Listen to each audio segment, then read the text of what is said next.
Hello, তোমাদের আজকে আমি চ্যাপ্টার 3 এর এটা দেখাচ্ছি। দেখো, চ্যাপ্টার 3 এর এই নাম হচ্ছে কতিপয় চলকের ফাংশন। এই চ্যাপ্টারের মধ্যে দুইটা জিনিস তোমাদের বেসিক বুঝতে হবে। একটা হচ্ছে পুনরাবৃত্তিক লিমিটটা কি এবং আরেকটা হচ্ছে যুগপৎ লিমিটটা কি। এই যে দেখো, এখানে আছে যে পুনরাবৃত্তিক লিমিট।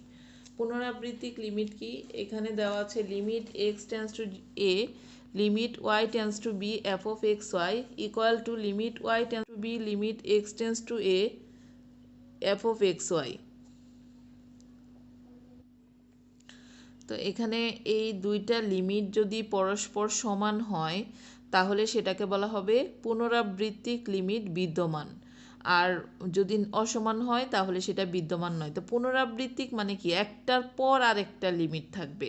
যেমন limit x tends to A, তারপরে আছে limit Y tends to B function equal to একইভাবে limit Y tends to B আবার limit x tends to A F of x y.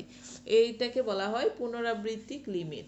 আর যুগপৎ লিমিটটা কি? দেখো, যুগপৎ মানে হচ্ছে এরকম একসাথে করা। যেমন limit x comma Y tends to যদি 0 0 এফ অফ এক্স ওয়াই হয় তাহলে এটাকে বলা হবে কি? যুগপৎ লিমিট। বা এটাকে এভাবেও লেখা যায় যে limit x tends to 0 y tends to 0 আর হচ্ছে এফ অফ এক্স ওয়াই। তাহলে যুগপথের ক্ষেত্রে আমরা কিভাবে লিখবো? এই যে limit x comma Y tends to 0 0 F of x Y এভাবেও লিখতে পারবো, বা limit x tends to A Y tends to A মানে নিচে নিচে এভাবে এফ অফ এক্স ওয়াই এটা লিখতে পারবো। তাহলে দুই ধরনের লিমিট এখানে দেখলাম, একটা হচ্ছে পুনরাবৃত্তিক মানে একটার পর একটা এভাবে, আর একটা হচ্ছে কি? যুগপৎ। তো আমরা এই চ্যাপ্টারের যে ম্যাথটা পরীক্ষায় আসে, যেসব ম্যাথ এইরকম টাইপের আমি ম্যাথ দেখাবো তোমাদের।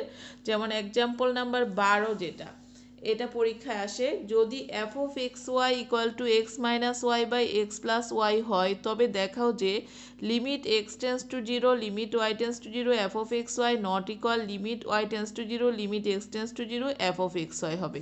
অর্থাৎ একটার পর একটা। এটা দেখে আমরা বুঝতে পারছি যে এটা একটা পুনরাবৃত্তিক লিমিট। এবং ইহা হতে এই যে এটা হচ্ছে যুগপৎ, যে x comma Y tends to 0 0 F of x y মানে যুগপৎ লিমিট বিদ্যমান কিনা সেটা আলোচনা করো। তো আমরা ফার্স্ট হচ্ছে এটাকে প্রমাণ করব যে হয় কিনা। এখানে কি আছে? Limit x tends to 0 limit Y tends to 0 আর হচ্ছে এফ অফ এক্স ওয়াই। তাহলে limit x tends to 0 limit Y tends to 0 আর এফ অফ এক্স ওয়াইয়ের মান এখানে কি দেওয়া আছে? দেখো, x minus y divided by হচ্ছে এক্স প্লাস ওয়াই। তো এখানে limit x tends to 0 x minus y, ওয়াইয়ের লিমিট কত? 0, এখানে লেখো 0 divided by x plus Y, ওয়াইয়ের লিমিট এখানে 0, মানে আগে যেটা আছে ফাংশনের সাথে যেটা আছে এই লিমিট আগে বসাতে হবে। তাহলে এখানে ওয়াইয়ের লিমিট আগে আছে, ওয়াইটা আগে বসাবা এখানে। তাহলে ওয়াইয়ের লিমিট 0 বসিয়ে দিলাম। তো থাকে limit x tends to 0 x by x, তো এক্স এক্স কাটা গেলে কত? 1, এটা হচ্ছে এইটুকুর মান। এখন হচ্ছে ডান পাশে যেটুকু আছে এটুকুর মান বের করব, অর্থাৎ আবার limit Y tends to 0 limit x tends to 0 আর হচ্ছে এফ অফ এক্স ওয়াই।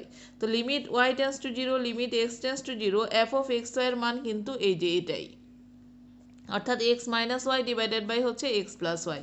তো এবার হচ্ছে আগে কার লিমিট আছে? দেখো এক্স এর, তাহলে এক্স এর লিমিট আগে বসাও। তাই লিমিট ওয়াই টেন্স টু 0 এটা স্থির রেখে এক্স এর লিমিট 0 বসাও। 0 minus y divided by 0 plus কত? ওয়াই। তাহলে এখানে minus y by plus y কাটা গেলে কত থাকে? এখানে -1 থাকে।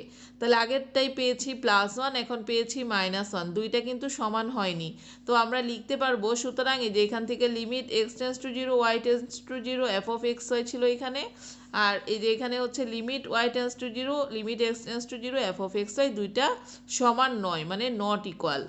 তো যেহেতু এখানে দুইটা লিমিট সমান নয়, তার মানে কি এই যে যুগপৎ যে লিমিটটা আছে এটাও কখনো বিদ্যমান হবে না, অর্থাৎ limit x comma Y tends to 0 0 F of x ওয়াইও এখানে বিদ্যমান নয়। সবসময় জানবা যে পুনরাবৃত্তিক লিমিট যদি বিদ্যমান থাকে তাহলে যুগপৎ লিমিট বিদ্যমান থাকতেও পারে নাও থাকতে পারে, আর পুনরাবৃত্তিক লিমিট যদি বিদ্যমান না থাকে তাহলে কখনোই যুগপৎ লিমিট বিদ্যমান থাকবে না। তাহলে এটাই হচ্ছে এটা প্রমাণ। তারপরে দেখো 12-র পরে আছে হচ্ছে তোমাদের 13 নাম্বার ম্যাথ। 13 নাম্বারটাও কিন্তু সেম ম্যাথেই। এখানে বলা আছে কি যে যদি এফ অফ এক্স ওয়াই সমান এখানে দেওয়া আছে x square minus y square বা এক্স প্লাস ওয়াই স্কোয়ার হয়, x square plus y square হয়, তবে দেখাও যে limit x tends to zero y tends to zero f of x y বিদ্যমান কি না। তো এখানে আমরা আগে পুনরাবৃত্তিক দিয়ে ট্রাই করে দেখি, তাহলে বুঝে যাব। তো limit x tends to zero limit Y tends to zero f of x y আগেরটার মতোই। তো limit x tends to zero limit Y tends to zero f of x ওয়াইয়ের মান এখানে কত আছে, x square minus y square by x square plus y square. তাহলে আগে কার লিমিট, ওয়াইয়ের লিমিট জিরো বসায় দাও এখানে আর এখানে, এই যে দেখো। তাহলে এখানে কত থাকছে, এক্স স্কোয়ার বা এক্স স্কোয়ার কাটা গেলে কত থাকে, এখানে 1 থাকে। এটা আবার বিপরীতভাবে মানে ওয়াইয়ের লিমিট আগে এক্সের লিমিট পরে দিয়ে করো। তো limit Y tends to zero limit x tends to zero f of x y সমান, তো limit Y tends to zero limit x tends to zero আর এফ অফ এক্স ওয়াইয়ের মান আমরা জানি দেওয়া আছে x square minus y square by x square plus y square. তাহলে এক্সের লিমিট জিরো বসায় দাও, zero square minus y square divided by zero square plus y square, অর্থাৎ minus y square by plus y square থাকে। তাহলে এটা কাটা গেলে ওয়াই স্কোয়ার কাটা গেলে কত, -1 পাচ্ছি আমরা। তো আগের মতো করে আমরা লিখতে পারবো, যেহেতু limit x tends to zero limit Y tends to zero f of x y আর limit Y tends to zero limit x tends to zero f of x y দুইটা সমান নয়। তার মানে সুতরাং লিমিট এই যে যুগপৎ লিমিট যেটা, এটা কি হবে না, বিদ্যমান হবে না। যেহেতু এটাই অসমান, তাহলে limit x tends to zero y tends to zero f of x y বিদ্যমান নয়।